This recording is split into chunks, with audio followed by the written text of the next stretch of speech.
Estamos estudiando los valores o doctrinas principales de nuestra iglesia, la iglesia La Red, valores o doctrinas principales, que si ustedes lo recuerdan, platicamos acerca de los valores y las doctrinas principales de la red, pero que no son exclusivas de la red, son parte de la familia de iglesias a la que pertenecemos, se llama Nuevas Fronteras, pero que al fin de cuentas, si lográramos hacer esto como tiene que ser bíblicamente, en mi opinión personal, y lo vamos a estudiar el día de hoy, esto es algo que debería de estar presente en todas y cada una de las iglesias que presuman de ser iglesias cristianas. ¿Sí me escucharon? Entonces no es algo que lo inventamos nosotros, no es algo exclusivo de nuestro grupo de iglesias al que pertenecemos, yo creo que es algo bíblico que debería de estar presente en cada una de las iglesias. Ahora, me queda muy claro, tal vez algunos de ustedes que están acá, que tienen poco tiempo con nosotros, tal vez esto a lo mejor les va a sonar algo diferente del trasfondo a lo mejor cristiano de donde tú vienes, pero yo te quiero animar, ojalá que nos escuches con atención y esto pudiera servirte también a ti. Y si hay algo en tu mente o en tu teología que tienes que cambiar, pues yo te animaría que lo hagas hoy mismo. Si hay algo que quisieras debatir, pues lo debatimos, lo platicamos. De hecho, muy interesante, esta semana algunos me escribieron algo preguntándome, me parece seriamente, respecto a la plática que tuvimos hace 8 días. Si hoy, después de lo que platicamos, hay algo en lo que tú no estás completamente de acuerdo o no tienes claridad, te animo en serio que me mandes un WhatsApp, que me mandes un mensaje, un correo, y si puedo, pues te lo contesto con un fundamento bíblico. ¿Se entiende la idea? Entonces, se vale que tú digas, no estoy completamente de acuerdo, se vale que tú digas, yo tengo una perspectiva diferente y yo te mando una respuesta de por qué creo esto que les voy a compartir el día de hoy. Déjenme, les pongo el contexto. Hace 8 días yo platiqué acerca de la importancia de ancianos en la iglesia local. Esto de ancianos en la iglesia local es parte de la serie que venimos platicando, de lo que creemos nosotros. 9 valores fundamentales, 3 que tienen que ver con doctrina, 3 de esos 3 estamos viendo el día de hoy, el segundo que tiene que ver con un asunto de liderazgo. Lo primero que platicamos hace 8 días es que creemos, porque así lo enseña la Biblia, que el gobierno en la iglesia es a través de un equipo de ancianos. El gobierno en la iglesia, según lo que yo leo en la Biblia, por lo menos en mi Biblia, que voy a leer versión 1960 Reina Valera, dice que el gobierno es un equipo de pastores, llámese obispos, llámese presbíteros, llámese ancianos. Según lo que leo en la escritura es que el gobierno está encabezado por un equipo de ancianos hombres. Yo no leo en la escritura que el gobierno en la iglesia esté en manos de pastoras. Ahora, me escribieron algunos para comentarme, oye, ¿por qué piensas eso? Bueno, pues porque la Biblia lo dice. ¿Por qué piensas que en la iglesia las mujeres no deben de enseñar y no deben de predicar? ¿Por qué? ¿Por qué en la iglesia las mujeres no deben de enseñar y predicar? Yo no dije eso. Si ustedes lo escuchan, yo creo que las mujeres pueden enseñar y pueden predicar, claro que sí, exactamente igual que los hombres. Lo que yo leo en la escritura es que el gobierno de la iglesia está en manos de hombres. Y me preguntan, ¿pero por qué, pastor? Bueno, la Biblia sí lo dice, tiene sentido. Es exactamente lo mismo, ya lo platicamos, que en la casa. ¿Por qué la mamá no puede ser papá?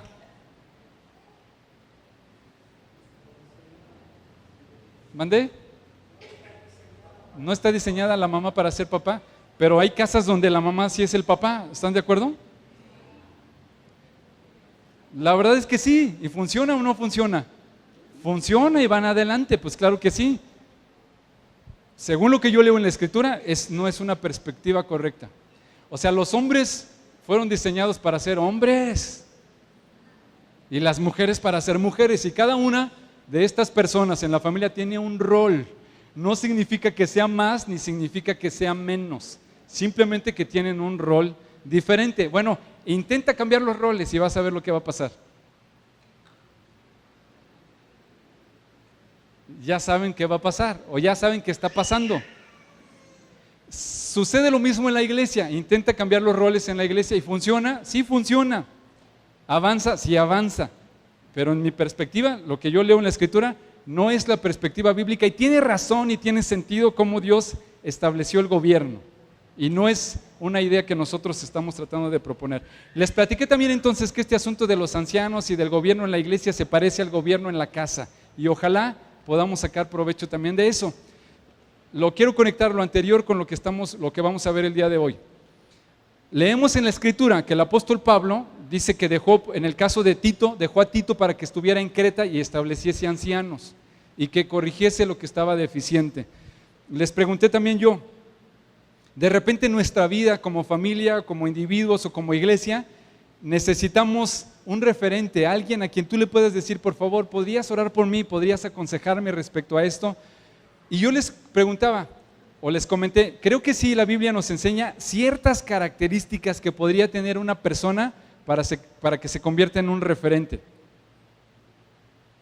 Alguien a quien tú puedas seguir o imitar, y el apóstol Pablo allí le dice a Tito ciertas características que me parece que son válidas y que si encuentras a alguien con esas características, honestamente yo te animo para que lo sigas, para que le preguntes, para que te oriente, para que te aconseje. Está conectado con lo que vamos a ver el día de hoy. El día de hoy el tema es los 5 ministerios.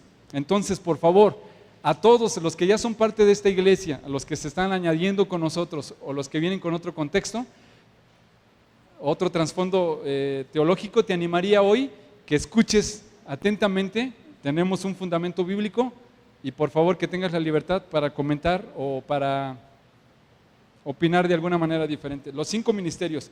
Estos 5 ministerios son, escúchenme, apóstoles, profetas, evangelistas, pastores y maestros. Son 5 ministerios que están aquí en la Biblia, que sin embargo, hasta el día de hoy no funcionan del todo en todas las iglesias. ¿Por qué? Si están en la Biblia. Yo tengo mi opinión. Creo que hay 2 razones, me parece en mi opinión, de la razón por qué estos 5 ministerios, a pesar de que son bíblicos, no funcionan en todas las iglesias. La primera, y lo digo con mucho respeto, es ignorancia. De repente cuando tú le comentas a algún cristiano respecto al asunto de los apóstoles, dices, o sea, ¿y eso cómo? Pues está aquí en la Biblia. Pues ¿dónde? Pues allí, ¿tú tienes una Biblia? Sí. ¿En la mía? Ah, sí, aquí está. Se llama ignorancia. Digo, y no ignorancia de que no sepa, simplemente creo que en la iglesia no se enseña correctamente o no se tocan estos temas, pero está allí. Esa sería una. La segunda razón, en mi opinión, es reverencia. Reverencia, ¿por qué? Porque decimos, ¿cómo crees? Gracias. ¿Cómo crees que el día de hoy vamos a tener un apóstol? O sea, los apóstoles el día de hoy son igual que Pedro y que Juan. Y es un temor reverente de decir, claro que no queremos que esto sea así. ¿Por qué no creemos en los profetas para el día de hoy? No, ¿cómo crees que profetas en la iglesia? O sea, quiere decir que si en la iglesia hay un hombre o una mujer que se levante con este don de profecía, ¿es igual que Elías y que Eliseo del Antiguo Testamento? Claro que no se compara y entonces mejor queremos no tocar ese tema porque suena como irreverente, ¿no?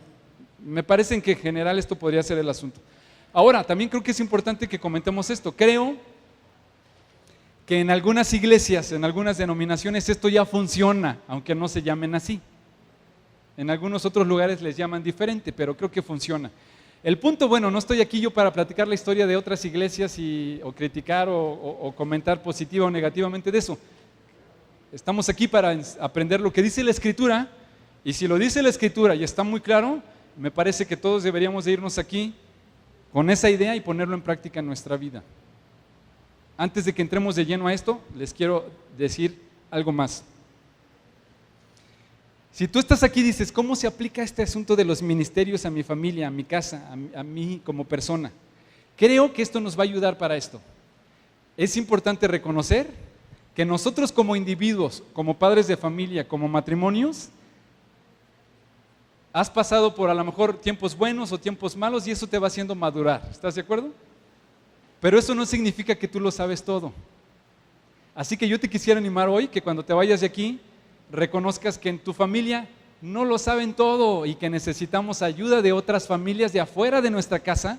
No tenemos todos los recursos que necesitamos y ocupamos de otras personas para que nos puedan ayudar. Cuando tú estás enfermo, y a lo mejor tú eres muy capaz como esposa, pues sí, pero no eres doctora y necesitas llevar a tus hijos al médico. A lo mejor tus hijos tienen problemas de matemáticas y bueno, tú eres muy estudioso, pero no sabes cálculo, no sabes álgebra, necesitas a alguien más que te ayude y que te apoye. Y eso no te hace menos a ti como autoridad, simplemente más bien creo que te hace más saber que no lo sabes todo y que ocupas de alguien más para que te pueda apoyar en la necesidad que tú tienes. De eso se tratan los ministerios, de edificar a la gente, de edificar a la iglesia para que podamos ir todos adelante. Ok, si me acompañan vamos a leer por favor Efesios capítulo 4 versículo 7. Efesios 4, 7. Y vamos a leer unos versículos que me parece que van a podernos ilustrar. Este pasaje creo yo que es el que más nos ilustra respecto a los 5 ministerios, pero no es el único. Entonces, por tiempo no vamos a alcanzar a estudiar todos a profundidad, pero en general. Efesios capítulo 4, versículo 7.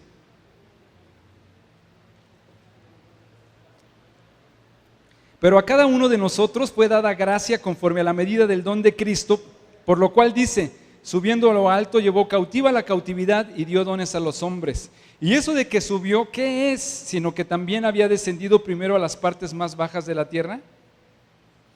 El que descendió es el mismo que también subió por encima de todos los cielos para llenarlo todo. Y él mismo constituyó a unos apóstoles, a otros profetas, a otros evangelistas, a otros pastores y maestros, a fin de perfeccionar a los santos para la obra del ministerio. Bueno, este es un pasaje me parece muy claro, ¿están de acuerdo?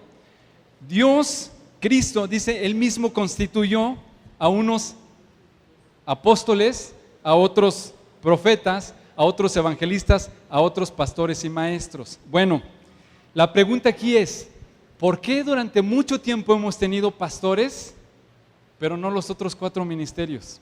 Si están en el mismo pasaje. Ah, pastor, pero es que pastor sí, y los otros no. ¿Por qué no? Pues porque no. O sabe por qué los otros no. ¿Los pastores están vigentes el día de hoy, sí o no? ¿Y los otros 5, los otros 4? De los otros 4, pastor, tengo mis dudas. ¿Por qué si están en el mismo pasaje? Mejor no hay que meternos en Honduras y nos quedamos nada más con pastores. Bueno, pastores y evangelistas porque se ocupan y maestros también porque se ocupan para la escuela dominical, pero los otros están allí. Lo dice la Escritura en el mismo pasaje. Casi que ya me podría sentar y callarme, pero todavía nos quedan otros 30 minutos, así que les explico.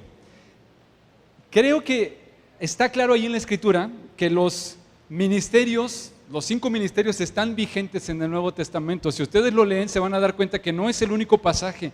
Más adelante el apóstol Pablo habla de que él es un apóstol y no era de los 12 originales. Más adelante se habla de otros apóstoles, se habla de profetas, se habla de evangelistas. Entonces, hasta donde vamos aquí, los 5 ministerios estarían vigentes en el Nuevo Testamento. Pero también es importante entender que la Escritura nunca nos señala, la Escritura nunca dice que los apóstoles del Nuevo Testamento son sustitutos de los 12 apóstoles. Jamás dice eso. Ni dice que los profetas en la iglesia de Corinto eran los profetas que habían sucedido a los profetas del Antiguo Testamento. De hecho, te quiero animar a algo. Si tú te encuentras a alguien que te dice, yo soy un profeta de Dios, y el Señor declara y me dice, a ver, extiende la mano, y aquí yo veo en tu mano, y te declara cosas así como que te dice, lo que acabo de decir es palabra infalible de Dios, yo te animaría a que tengas cuidado con personas así, porque en el Nuevo Testamento jamás los profetas se manejan así. Y miren, de repente cuando la gente es así como media profética, así pero extraña, rara, y que tú le dices, oye, pero lo que tú me estás diciendo, ¿cómo es palabra de Dios así? Si es palabra de Dios y no dudes, no juzgues. Yo te animaría a decir, bueno, los profetas en el Antiguo Testamento había una ley que decía, si la palabra del profeta no se cumple, el profeta paga con su vida. Si se lo comentas a alguien así te va a decir, no, espérame, yo no soy de esos profetas. Entonces no, No es muy complicado. Los profetas, según lo que leemos en la Escritura, los profetas en el Nuevo Testamento no son como los profetas del Antiguo Testamento, ni son sus sucesores. Entonces no tengan miedo respecto a esto, y quiero explicarles algo de una manera muy, muy sencilla.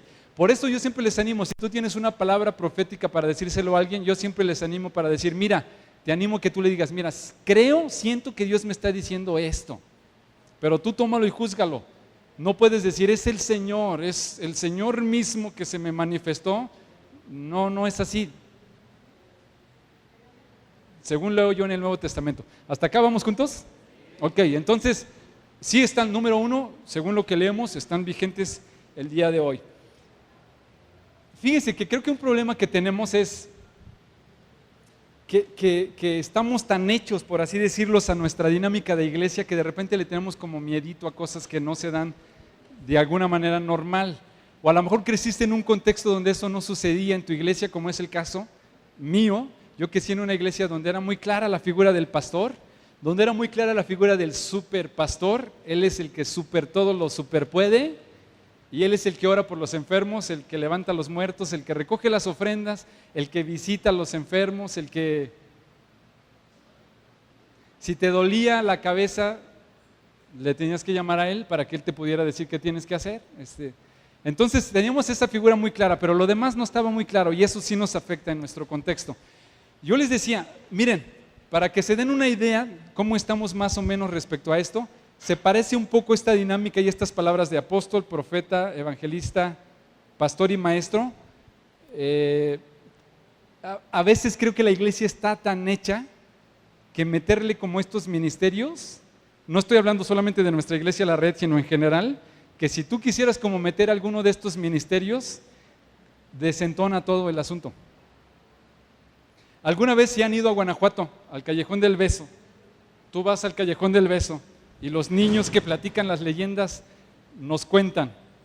¿Quiere que le cuente la leyenda del Callejón del Beso?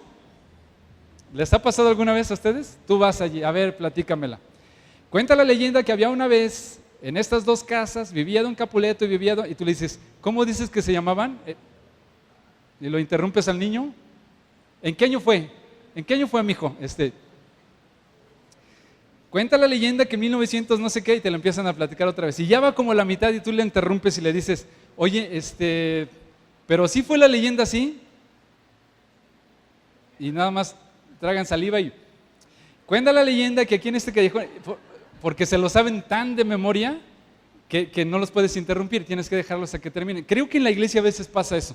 Está todo tan de memoria, tan estructurado, que si de repente queremos como algo diferente, es como... Cuenta la leyenda y empezamos otra vez, ¿no? Pero ¿cuál leyenda? Pues es que en mi iglesia de donde yo venía así lo hacíamos. Pues amén, gloria a Dios, y fue una bendición. Pero según lo que dice la Escritura, el Espíritu Santo es dinámico y es algo que la iglesia le pertenece a Él y que Él quisiera y podría hacer con ella lo que quisiera, ¿no? ¿Están de acuerdo? Los dones están vigentes. Bueno, número 2, déjenme platicarles rápido. Los ministerios, estos 5 ministerios, según lo que leemos en la Escritura, trabajan en conjunto con los ancianos. No es que estos ministerios hacen lo que ellos quieren y andan por el mundo viajando y haciendo lo que quieran. No. Lo que dice la Escritura es estos 5 ministerios trabajan con los ancianos de la iglesia local, como lo platicábamos hace 8 días.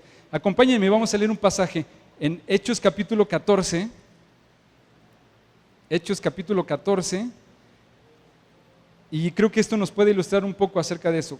Versículo 21, 14, 21.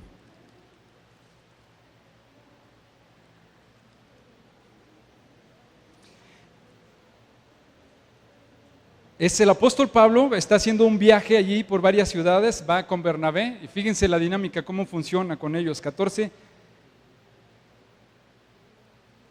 21, dice... Y después de anunciar el evangelio a aquella ciudad y de hacer muchos discípulos, volvieron a Listra, a Iconio y a Antioquía, confirmando los ánimos de los discípulos, exhortándoles a que permaneciesen en la fe y diciéndoles, es necesario que a través de muchas tribulaciones entremos en el reino de Dios. Versículo 23, y constituyeron ancianos en cada iglesia y habiendo orado con ayunos, los encomendaron al Señor en quien habían creído. Entonces aquí vemos un equipo apostólico que no es exclusivo de una iglesia local, Pero en cada una de las iglesias locales donde ellos están, constituyen ancianos. Vemos entonces el trabajo, digamos, interactivo entre 5 ministerios, un equipo apostólico con ancianos en la iglesia local. Yo les animo para que con más calma después ustedes puedan estudiar y leer estos pasajes. Acompáñenme, leemos otro pasaje. Tito capítulo 1, versículo 5. Tito 1:5. Es un pasaje que ya leímos, lo leímos incluso hace 8 días. Es el apóstol Pablo que está dejando a Tito en la isla de Creta con un trabajo muy particular. Capítulo 1, versículo 5. Por esta causa te dejé en Creta para que corrigieses lo deficiente y establecieses anciano en cada ciudad, así como yo te mandé. ¿Se fijan lo que dice ahí? El apóstol Pablo había fundado esa iglesia. Es una iglesia que ya está creciendo, que está teniendo miembros como parte de esa iglesia, pero ahora el apóstol Pablo está dejando a Tito, que es un pastor, que lo está dejando ahí en esa iglesia, y parte de la encomienda que tiene Tito es nombrar o levantar ancianos de entre las personas que eran miembros de esa iglesia. Pero no solamente dice que lo dejó en Creta para que levantara ancianos en esa iglesia en Creta, sino que dice para que levantases ancianos, ¿qué dice más? En cada ciudad. O lo que quiere decir es que cada iglesia debería de tener un equipo de ancianos para gobernar, para edificar, para enseñar a la iglesia, que colaboran junto con el equipo apostólico o los 5 ministerios de los que les estoy hablando yo el día de hoy. Hechos capítulo 13, versículo 1. Si me acompañan, nos regresamos y leemos. Hechos capítulo 13, versículo 1. Aquí vemos también otro grupo de estos ministerios que se están ejerciendo allí en la iglesia local. Había entonces en la iglesia que estaba en Antioquía profetas y maestros: Bernabé, Simón el que se llamaba Níger, Lucio de Cirene, Manaén el que se había criado junto con Herodes el tetrarca y Saulo. Pero está mencionando ahí la escritura, es una iglesia local, una iglesia en Antioquía, y en esa iglesia que está en Antioquía se ven por lo menos 2 ministerios. ¿Qué dice? Profetas y maestros. Estos hombres son parte de una iglesia local, están sirviendo a una iglesia local, probablemente eran ancianos en esa iglesia local, pero también tienen un ministerio para servir a esa iglesia local. Y de esos hombres con un ministerio, Dios a través del Espíritu Santo dice que escogió a unos y los llamó para que fueran parte de un equipo para empezar nuevas iglesias. Ok, aquí quiero hacer un paréntesis, por favor, para animarlos a todos ustedes. Yo creo que hoy más que nunca sería muy bueno que si tú sientes de parte de Dios involucrarte para servir en otro lugar, sería muy bueno que empieces aquí. Porque muy probablemente sirviendo aquí, Dios te pueda llamar para entonces ir a otro lugar. Porque básicamente lo que hagas en otro lugar es lo que tendrías que haber hecho primero aquí. Entonces, y les quiero también animar, la verdad es que aquí tenemos muchas oportunidades para servir, como estamos leyendo este caso, no solamente para hombres y para mujeres. Miren, una cosa que creo que es importante, lo platicaba precisamente hace rato con Eliseo. Ustedes saben, cada vez, gracias a Dios, está viniendo más gente aquí a la iglesia, así que necesitamos cada vez más gente que nos ayude para cuidar a los que vienen a la iglesia. Cada vez necesitamos abrir más reuniones en casa, más nexos. Pero en cada nexo necesitamos una casa que se abra y necesitamos alguien que se haga cargo de esa reunión y que esté al pendiente de los demás. Entonces no es como servir a Dios es como algo así súper extraordinario y que Dios nos da una visión y para irnos necesariamente a otro país. Pudiera ser, pero a lo mejor Dios te llama para moverte a otra parte de la ciudad, ¿no? Digo, no a vivir, pero sí que tú vayas a atender una reunión en casa. Entonces, si tú estás sintiendo así como que Dios te está llamando para hacerlo, pues yo te animaría a que te acerques con alguno de los ancianos o con Eliseo para decirle: oye, a mí me gustaría ser líder de un nexo. ¿Qué crees que va a ser lo primero que te va a decir Eliseo? ¿Tú ya vas a un nexo? No, pero yo quiero ser encargado de uno. Y Eliseo te va a decir: ah, sí, mañana ya, mira, este es el nexo que te toca, ¿no? ¿Qué te va a decir? Pues que asistas a un nexo. Es como si al niño que pasó de kinder a la primaria dice: a mí me gustaría ser maestro del grupo. Pues bueno, mejor nada más que pues necesita terminar su primaria. No es así como una supercapacitación, pero creo que es importante involucrarnos pues para servir. Les platico una historia muy rápido. Hace algún tiempo, hace algunos años atrás, de hecho creo que todavía estaba yo casado, a una iglesia donde yo asistía, había una persona como parte del grupo de jóvenes que siempre tuvo un deseo de ir a trabajar a un país en África para ayudar a niños pobres. Estaba allí en su corazón de ayudar. Y yo me acuerdo que en el grupo de jóvenes orábamos por ella. Y de repente, en una ocasión habló con el pastor y le dijo: oye, ¿no crees que sería muy bueno si le escribieras una carta a un pastor que me acuerdo en aquel entonces vivía en Sudáfrica, del grupo al que pertenecemos, Nuevas Fronteras? Y pues todos muy animados, y el pastor dijo: bueno, le voy a escribir una carta. Entonces le mandó la carta diciéndole: fíjate que aquí en nuestra iglesia tenemos una muchacha que tiene mucho interés en trabajar con niños pobres y estaría dispuesta a irse a Sudáfrica para trabajar allá. Y él dijo: déjenme ver y yo les contesto. Después de un tiempecito nos contestó. ¿Y qué creen que nos contestó? Nosotros así como bien emocionados, pues ya llegó la carta, ya nos contestó él y vamos a ver qué dice, ¿no? Porque era carta, todavía no era así por correo. Y todos así pensando que ya te vengas mañana, ¿no?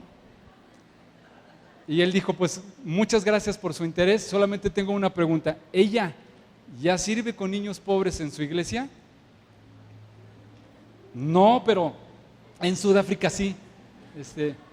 Y la segunda pregunta, dice él: ¿no sería muy bueno que la involucren con niños pobres en su iglesia y realmente veamos si es un llamado de Dios? Y le preguntamos a ella: ¿tú qué piensas?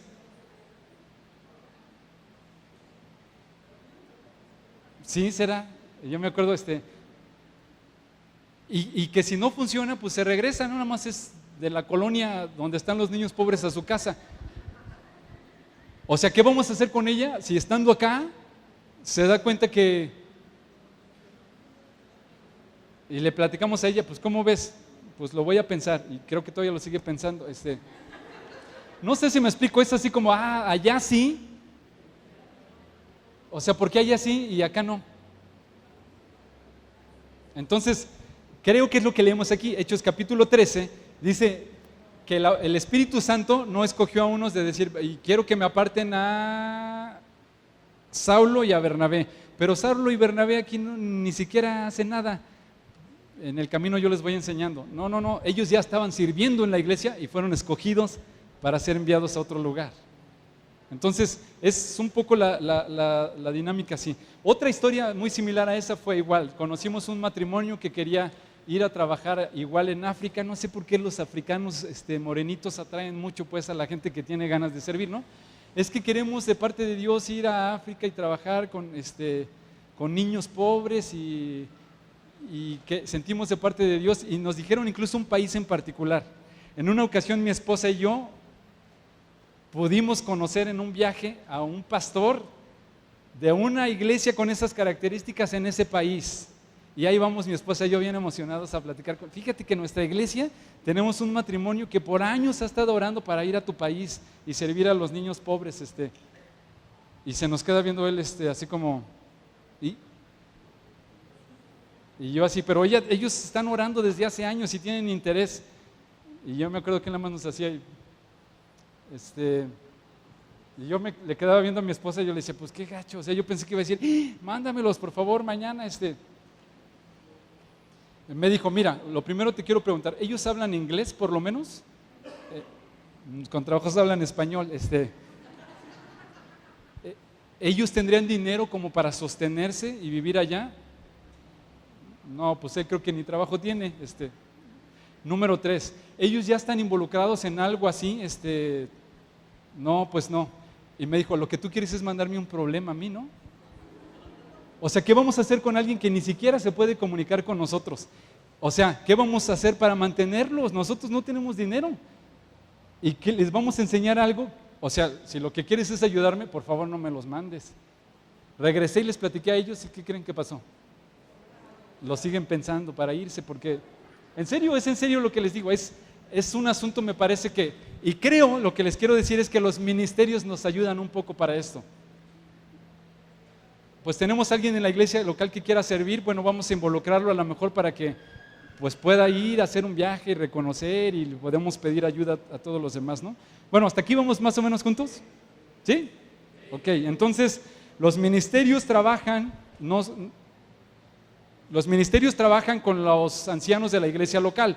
Los ancianos son locales y los ministerios pueden ser locales, pero también translocales, más allá de eso. Número 3, les explico muy rápido porque por cuestión del tiempo no lo podemos hacer al detalle. ¿Cuáles son las funciones prácticas de estos 5 ministerios? A ver si se acuerdan, repítanlas conmigo. Él mismo constituyó a unos apóstoles, a otros profetas, a otros evangelistas, a otros pastores y maestros. ¿Cuál es la función de ellos? Se los quiero explicar aquí de una manera muy fácil, muy gráfica. Abajito tenemos los 5 ministerios y a propósito lo quise poner así abajo. Los ministerios creo que tienen que estar abajo porque están para servir. Si lo viéramos con una perspectiva de otras iglesias o de empresa, ellos tendrían que estar arriba para que los demás les sirvan. Según lo que dice la Escritura Jesús les dijo, entre las naciones es así, el que quiere ser mayor tiene mucha gente que le sirva. Dice, pero entre ustedes tendrá que ser al revés. El que quiera ser mayor va a tener que servir a los demás. Yo creo que los ministerios están puestos para servir. ¿De qué manera sirven los ministerios? Los ministerios sirven edificando y entrenando. Y les quiero hacer la pregunta que les hice al grupo hace rato. Si tú tienes una semilla de naranja y la siembras, siembras un naranjo, crece el naranjo, ¿qué va a dar? Naranjas. Si tú tienes un manzano, ¿qué va a dar? Manzanas. ¿Qué da de fruto los pastores?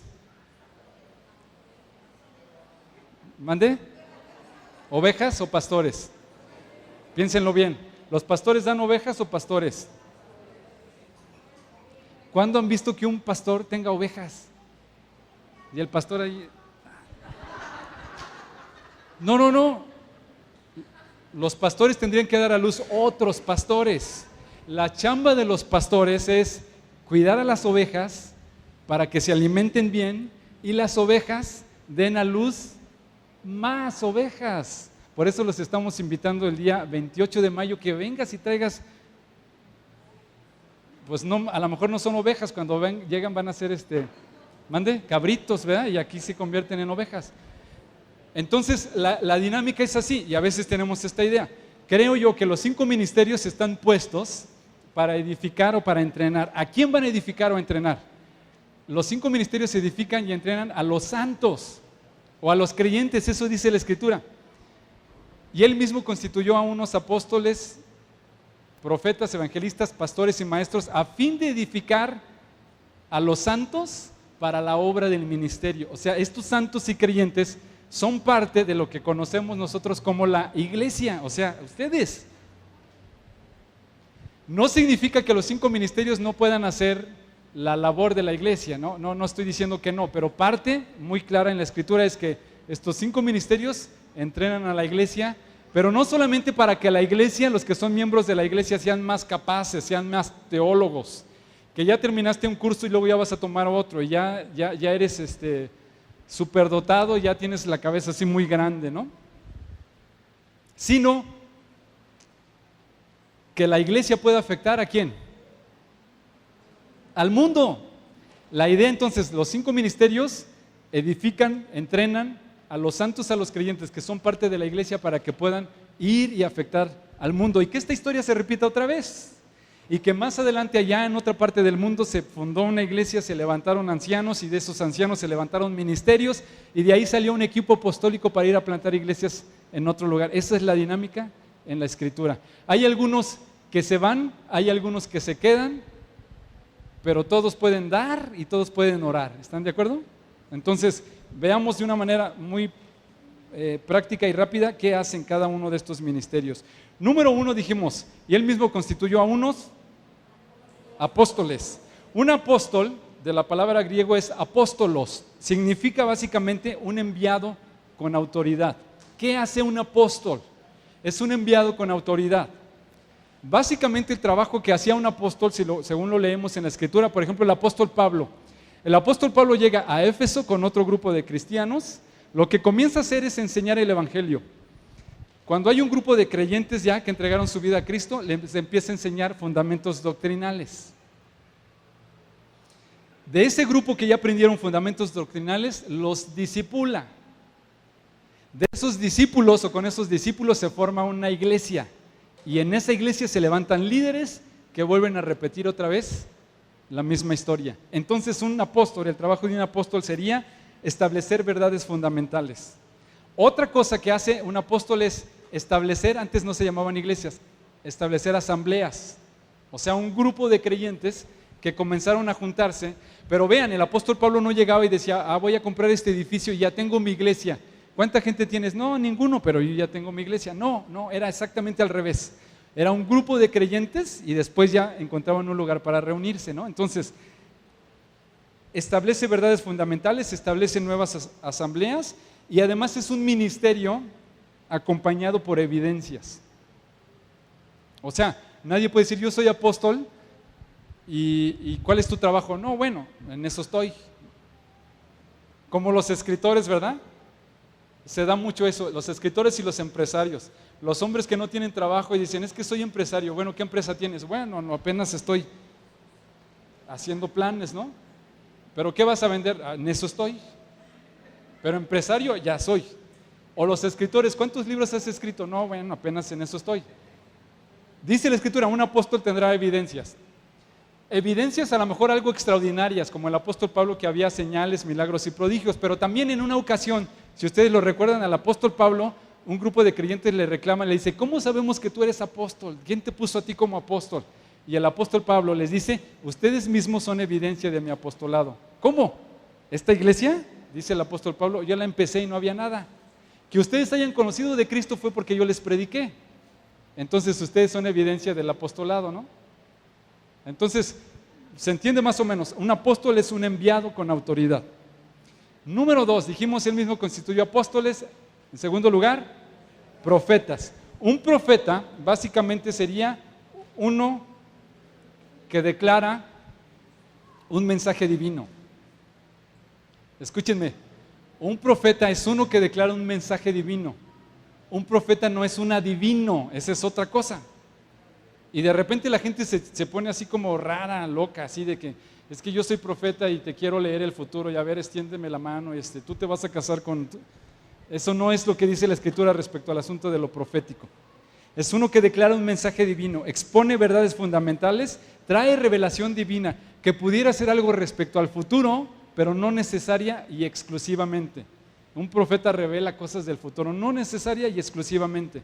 De repente revela lo que está en el corazón, de repente trae claridad respecto a algunas palabras de Dios. Ahora, hago un paréntesis aquí para explicarles. Hay una diferencia entre un profeta y el don de profecía. Les platico.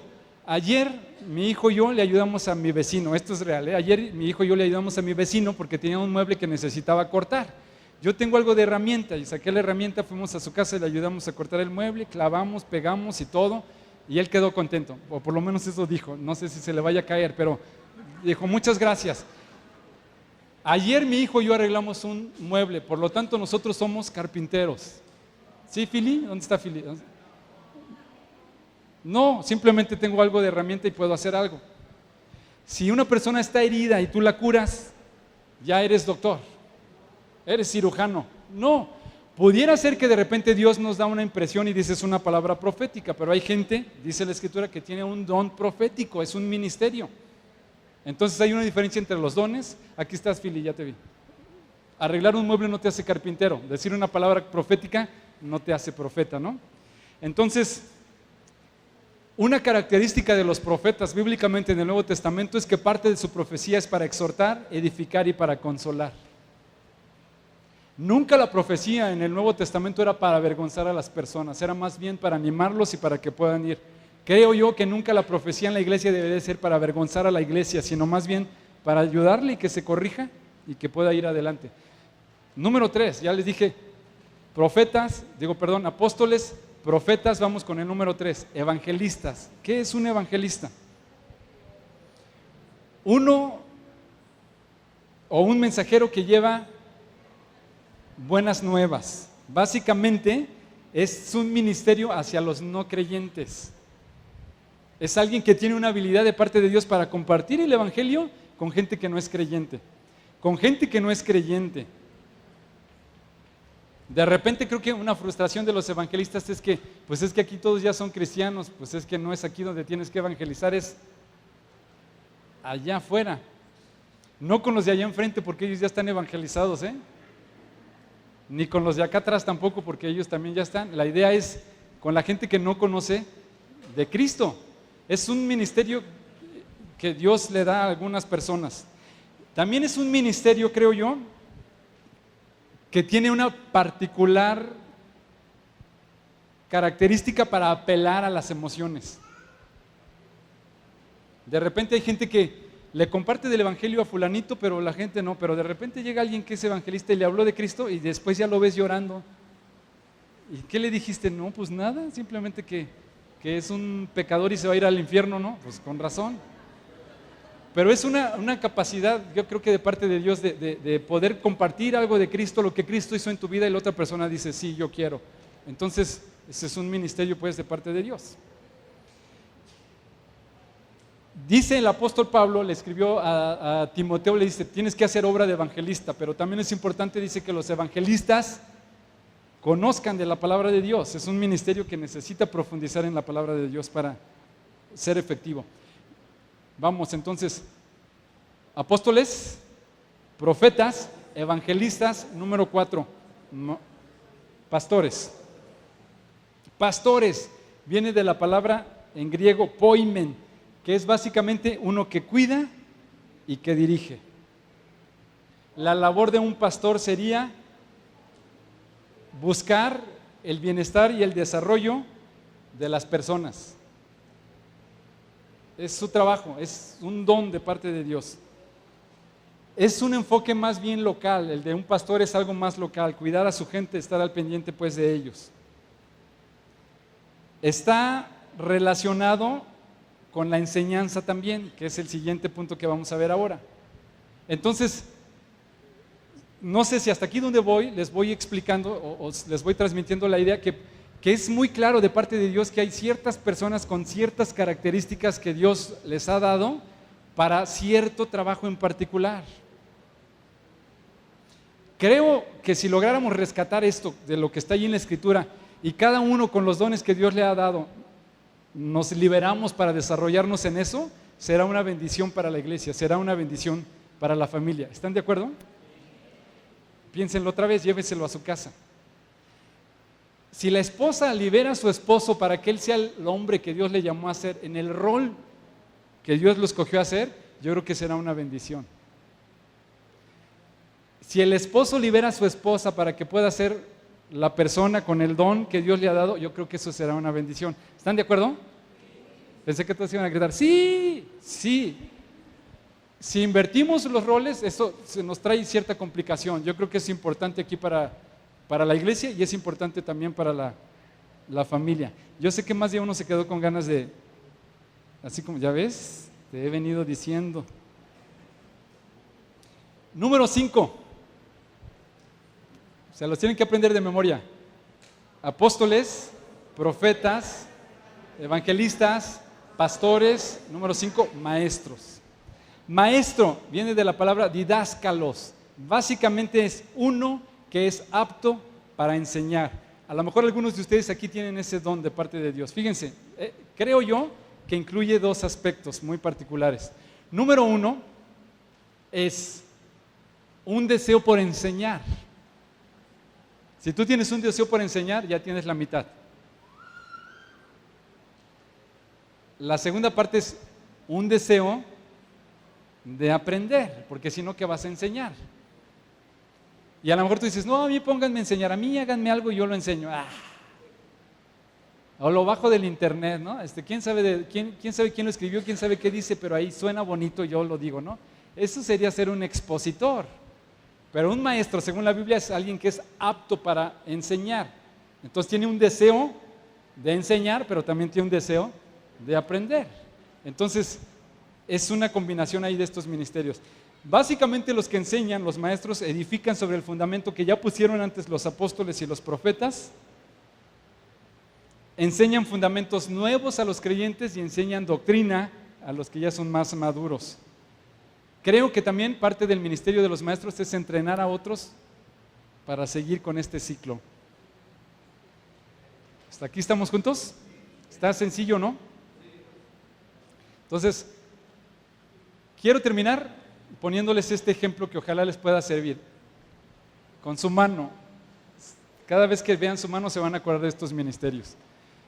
Ojalá nos pueda servir. Si esto último que les digo, ojalá lo puedan tener muy, muy presente porque creo que nos puede ilustrar este asunto de los 5 ministerios. Por favor, no hay nada de mágico en esto. Yo no lo inventé, alguien más tuvo esa idea, que Dios lo iluminó y yo lo estoy tomando nada más. Tampoco vayan aquí diciendo, pero los que piensan diferente se van a ir al infierno. No. A lo mejor se van un rato, pero ya después los liberan, no se crean. ¿Por qué se los digo? Porque hay otras iglesias donde piensan de una manera diferente. Hay otras iglesias donde tienen pastoras y tienen ancianas. Y amén, los amamos y los respetamos y los bendecimos. Simplemente, en mi opinión, yo creo que no es un asunto bíblico. ¿Qué pasaría? ¿Ustedes podrían funcionar si les quitaran el dedo gordo? ¿Alguien puede vivir sin el dedo pulgar? Claro que sí. ¿Y si te quitan el índice? Se puede. Pero es muy bueno tener los 5 y que funcione cada quien haciendo lo suyo. Fíjense bien, sencillo, es una tontería. ¿Se imaginan a alguien pidiendo ray con el dedo chiquito? ¿Qué te dirían? No se van a detener o te van a decir, este es rarito y no me lo voy a llevar, ¿no? Es un chiste, pues nada más lo que digo es que cada uno tiene una función muy particular. Bueno, ojalá se lo puedan aprender. Fíjense, por favor, creo yo que el dedo, el pulgar, nos pudiera servir para ilustrar lo que es un apóstol. ¿Por qué? El dedo pulgar es el más versátil de todos. Es el único de los 5 dedos que puede tocar a los otros 4. Inténtenlo. Si tú te puedes tocar con el dedo meñique todos los dedos, eres extraterrestre. Sáquenlo, no. La gente normal no lo puede hacer. Fíjense, yo sé que hay algunos que tienen dedos de liga y pueden hacer eso y más cosas, pero es el dedo más versátil, puede tocar a los otros 4. Es el dedo de soporte, es el dedo que puede ayudar a que los demás hagan bien su función. Piénsenlo bien. Es el dedo, a mí me parece, si lo pudiéramos ilustrar así, como creo que en los 5 ministerios, pudiera representar el gobierno. ¿Sí? Con este dices también así, ¿verdad que sí? O con este. El que sigue, el del profeta, fíjense, es el dedo que usamos ¿para qué? Para señalar. Creo que es la labor del profeta, no solamente señalar, sino guiar. Cuando alguien te pregunta, oye, disculpa, ¿para dónde queda eso? No le dices, usas el dedo índice, lo usamos para señalar. Este dedo me parece que es el que nos sirve para apuntar, que es la labor de un profeta, es para guiar. Luego tenemos el dedo que sigue, el de en medio, que es el dedo, pongan su mano así, se van a dar cuenta que es el dedo más largo que tienen. Si eres normal como yo, es el dedo más largo. Si un día te quieres robar algo y no alcanzas, lo alcanzas con el de en medio. Es el dedo más largo que representa al evangelista, que siempre está buscando la manera de cómo nos extendemos a más. Y tú dices, con esa persona ya me cansé, pero si él es evangelista, dice, déjame hacerle el último intento, y resulta que le compartió de Cristo y entregó su vida a Cristo. Me parece este dedo nos podría ilustrar, entonces es el más largo, es el que nos ayuda para recoger. ¿Sí están conmigo acá? Ya vamos aterrizando. El que sigue es el dedo, el pastor, es el dedo, para la gente que no se avergüenza de estar casado como yo, se ponen su anillo en ese dedo. Es el dedo anular, es el dedo del amor, ese como el más cariñoso, representa al pastor. ¿Sí? Es suave, sirve como para guardar. Ahí vamos, más o menos, ¿no? Ahora imagínenselo, cada uno tiene una función en particular. Dios nos hizo así. Y por último tenemos el maestro, que es el dedo meñique. Fíjense bien, es el más desconectado, pero a su vez, si lo analizan bien y estudian, es el más conectado. Les voy a explicar. El dedo anular tiene muchos nervios que están conectados con los otros dedos, que es precisamente lo que le da fuerza y sustento. Estos otros dedos, los otros tres, tienen de cada lado de ellos otros con otros músculos. Este está solito. Pero si ustedes estudian un poquito de anatomía, creo yo, se van a dar cuenta, cada uno tiene algo en particular, pero estos dos están como muy ligados aquí por dentro. De hecho, es muy difícil mover el anular sin que muevas el otro.